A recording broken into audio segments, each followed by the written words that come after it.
আসসালামু আলাইকুম রহমতুল্লাহি ওবরকাতু। প্রিয় শ্রোতা, আশা করি প্রত্যেকেই ভালো আছেন। আর কথা নয়, চলুন মূল ঘটনায়। রাত প্রায় 12টা বাজে। ছেলেটা কাজ শেষ করে বাসায় ফিরতেছিল। হঠাৎ ফোন কল বেজে উঠল। স্ক্রিনে মায়ের নাম। ছেলেটা বলে উঠল, আচ্ছা মা, আসতেছি আমি। মা তখন হেসে বলল, ঠিক আছে বাবা, তাড়াতাড়ি চলে আয়, আজকে তোকে খুব দেখতে ইচ্ছে করতেছে। কিন্তু কে জানতো এটাই ছিল মায়ের সাথে তার শেষ ফোন কল। মাত্র 5 মিনিট পর একটা পাগল ট্রাক চালক এসে ছেলেটার রিকশায় একটা ধাক্কা মেরে দিল। আর ছেলেটার বাসায় ফেরা হলো না।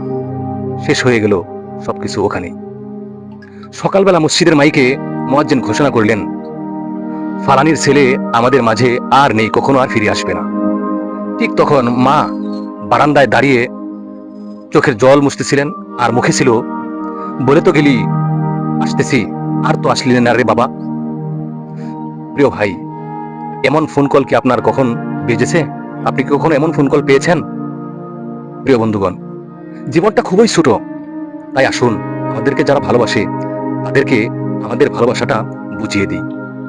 এমন ঘটনা আরো পেতে সবসময় আমাদের সাথে থাকুন এবং আমাদেরকে লাইক কমেন্ট করে আমাদের চ্যানেলটিকে সাবস্ক্রাইব করে উৎসাহিত করুন। আসসালামু আলাইকুম রহমতুল্লাহি ওয়া বারাকাতুহু।